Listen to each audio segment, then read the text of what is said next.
Good morning बच्चों। ये आपकी आज की 16 तारीख की सोशल साइंस की वर्कशीट है, वर्कशीट नंबर 15, जो कि पाठ 2 से है, व्यापार से साम्राज्य तक, नए शासन की स्थापना और कंपनी की फौज। इस वर्कशीट में आप पढ़ोगे कि कैसे जो है ईस्ट इंडिया कंपनी ने अपने शासन फैलाया और अपनी फौज भी बढ़ाई। ऊपर यहाँ आपको अपना नाम लिखना है और यहाँ आपकी क्लास टीचर का नाम लिखना है। नए शासन की स्थापना। गवर्नर जनरल वॉरेन हेस्टिंग 1773 से 1785 उन बहुत सारे महत्वपूर्ण व्यक्तियों में से था जिन्होंने अपनी कंपनी की ताकत फैलाने में अहम भूमिका अदा की। वॉरेन हेस्टिंग्स जो थे बेटा, वो 1773 से 85 तक क्या थे? Governor general. और उन्होंने कंपनी की ताकत को फैलाने में बहुत इम्पोर्टेंट रोल निभाया। वॉरेन हेस्टिंग के समय तक आते आते कंपनी न केवल बंगाल बल्कि मुंबई यानी कि बम्बई, मद्रास यानी चेन्नई में भी सत्ता हासिल कर चुकी थी। अब जो है कंपनी बंगाल से निकल के बम्बई और चेन्नई तक भी पहुंच गई थी और वहाँ पे ब्रिटिश इलाके मोटे तौर पर प्रशासकीय इकाइयों में बटे हुए थे। प्रशासकीय मतलब जहाँ से ये अपना राजकाज चलाते थे, जहाँ से अपना एक काम करते थे, जिन्हें क्या कहा जाता था? प्रेसिडेंसी। जहाँ से कंपनी अपना राजकाज चलाते थे, प्रेसिडेंसी कहा जाता था। तो 3 प्रेसिडेंसी थी उस टाइम पे, बंगाल, मद्रास और बम्बई यानी चेन्नई। हर एक का शासन गवर्नर के पास होता था। गवर्नर इसका हेड होता था। सबसे ऊपर गवर्नर जनरल होता था। पहला जो गवर्नर जनरल था जिसने कई प्रशासकीय सुधार किए वो थे वॉरेन हेस्टिंग्स। और कब बने ये? 1773 में। न्याय के क्षेत्र में उसके सुधार खास तौर से उल्लेखनीय हैं। 1772 में एक नई व्यवस्था स्थापित की गई। इस व्यवस्था के प्रावधान में क्या बताया गया कि इसमें हर जिले में 2 अदालतें होंगी। अब इसने क्या किया? न्याय के क्षेत्र में जो है सुधार किए और निचले लेवल पे कुछ गाँव को मिला के जब जिला बनता है तो जिले के लेवल पे इसने जो है 2 अदालतें बताई, फौजदारी अदालत और दीवानी अदालत। दीवानी अदालतों के मुखिया यूरोपीय जिला कलेक्टर होते थे। उसमें भी इन्होंने जो है अपना हस्तक्षेप किया। जो अदालतें थी उसका हेड जो बनाया वो किसको बनाया? कलेक्टर को, और जो कि कहाँ का होगा? यूरोप का।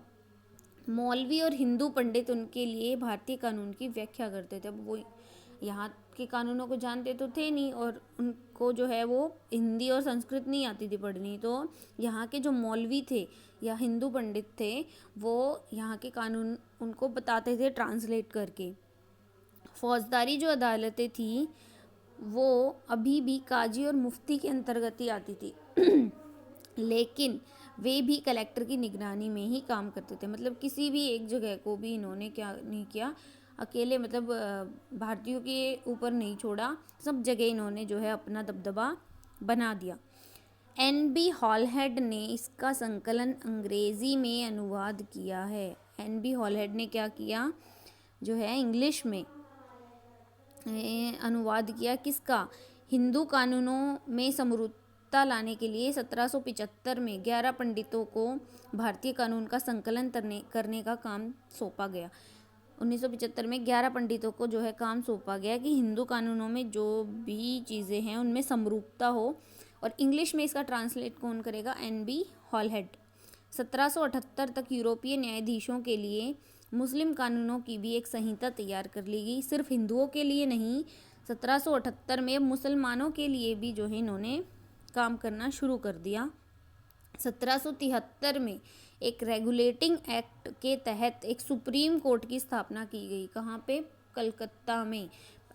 आपको पता है अभी भी एक ही सुप्रीम कोर्ट है पूरे देश का और वो दिल्ली में है। तो इन्होंने 1773 का एक रेगुलेटिंग एक्ट आया, उसके तहत सर्वोच्च न्यायालय यानी सुप्रीम कोर्ट की स्थापना की। इसके अलावा कलकत्ता में अपीलीय अदालत, सदर निजामत अदालत की भी स्थापना की। अपील कर सकते हैं डायरेक्ट जाके इन अदालतों में, तो इनकी भी स्थापना की। भारतीय जिले में कलेक्टर का सबसे बड़ा ओहदा होता था। जैसे कि नाम से ही पता चलता है उसका मुख्य काम क्या होता था? लगान और कर इकट्ठा करना। न्यायाधीशों, पुलिस अधिकारियों व दरोगा की सहायता से जिले में कानून व्यवस्था बनाए रखना उसका ये मेन काम होता था। तो ये इम्पॉर्टेंट है बेटा। उसका कार्यालय कलेक्ट्रेट सत्ता और संरक्षण का नया केंद्र बन गया था, जिसने पुराने सत्ता केंद्रों को हाशिए पर मतलब पीछे ढकेल दिया। ये आपने पढ़ा कंपनी ने कैसे जो है अपने नए शासन की स्थापना की, कलेक्टर बना दिए, हर जगह जो है उन्होंने हस्तक्षेप करा। अब नेक्स्ट है कंपनी की फौज। इन्होंने फौज कैसे तैयार की।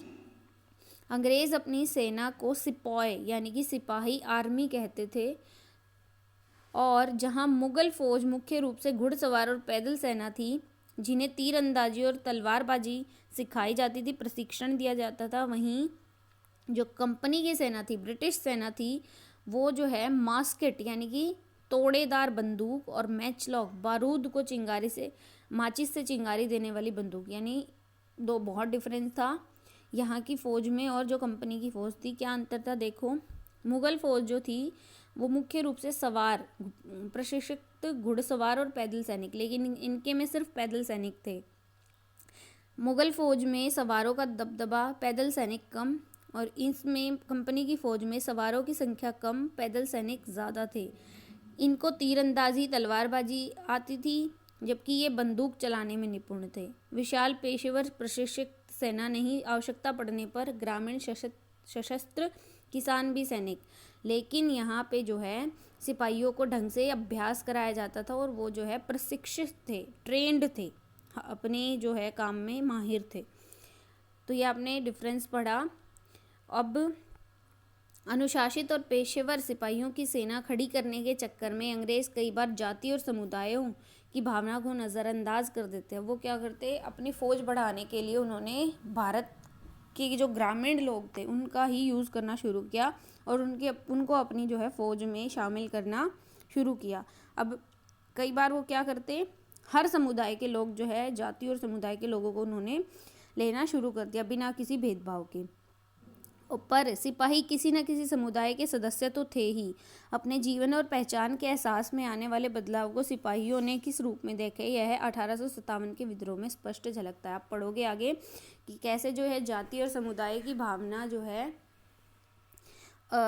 सिपाहियों के जीवन में एक नया क्या बोलेंगे, नया जो है एक चेंज लेके आती हैं कि 1857 का जो विद्रोह है वो इसका कारण बना, क्योंकि आप पढ़ोगे उसमें गाय और सूअर की चर्बी का यूज़ होता था। जो कारतूस इनको मिलते थे वो मुंह से खोलने पड़ते थे। आगे आप इसके बारे में पढ़ोगे। व्यापार से साम्राज्य तक नामक इस पाठ के सारांश के रूप में हम कह सकते हैं कि ईस्ट इंडिया कंपनी एक व्यापारिक कंपनी से बढ़ते बढ़ते एक भौगोलिक औपनिवेशिक शक्ति बन गई। 19वीं सदी की शुरुआत में नई भाप तकनीक के आने से यह प्रक्रिया और भी तेज हुई।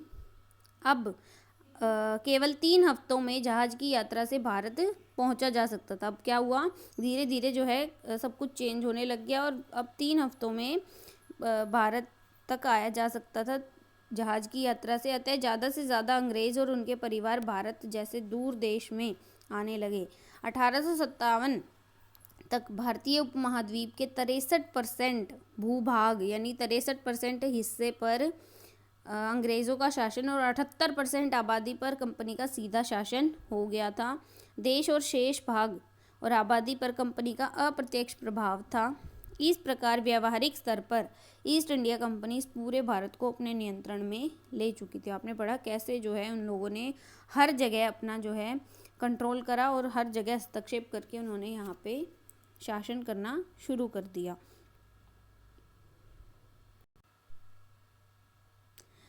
प्रेसिडेंसी का क्या अर्थ था। 3 प्रेसिडेंसी कौन कौन सी थी। प्रेसिडेंसी का अर्थ था, अपने ऊपर बढ़ा था कि जहाँ पे ब्रिटिश इलाके जो है प्रशासकीय इकाइयों में बटे हुए थे वो प्रेसिडेंसी, और 3 प्रेसिडेंसी बंगाल यानी मद्रास, चेन्नई और बॉम्बे यानी कि मुंबई।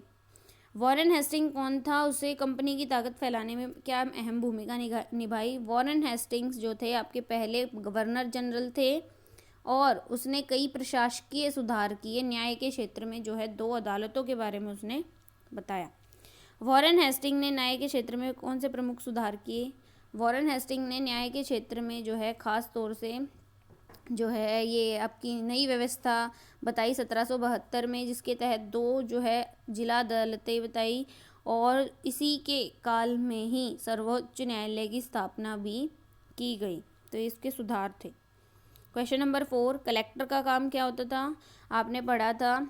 उसका मुख्य काम लगान और कर इकट्ठा करना, न्यायाधीशों, पुलिस अधिकारियों व दरोगा की सहायता से जिले में कानून व्यवस्था बनाए रखना होता था। ये आपका क्वेश्चन नंबर 4 का आंसर है। क्वेश्चन नंबर 5, मुगल फौज और कंपनी की फौज में कोई 2 अंतर। मुगल फौज जो थी वो पैदल सैनिक कम थे, लेकिन कंपनी की फौज में पैदल सैनिक अधिक थे।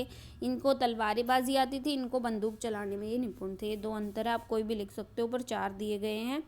क्वेश्चन नंबर 6, सोच कर लिखिए कि भारतीय जनता सिपाही के रूप में कंपनी के लिए काम करने को क्यों तैयार थी। क्योंकि लोगों को जो है काम चाहिए होता था, और ये जो है इस तरह से लोगों को मैनिपुलेट करते थे बेटा कि ये उनको काम देंगे और परिवार चलाने के लिए जो है इनको ये सब करना पड़ता था कि हम जो है आपको नई नई तकनीक सिखाएंगे, ऐसे सिखाएंगे, प्रशिक्षण देंगे। तो इस वजह से जो है लोगों को अनुशासित तरीके से कैसे हम जीवन जी सकते हैं, तो ये हर तरह के लोगों को अपनी कंपनी की फ़ौज में, हर समुदाय और जाति के लोगों को शामिल करने लगे। ये आपकी आज की वर्कशीट है बेटा, सभी कर बच्चों को करके भेजनी है।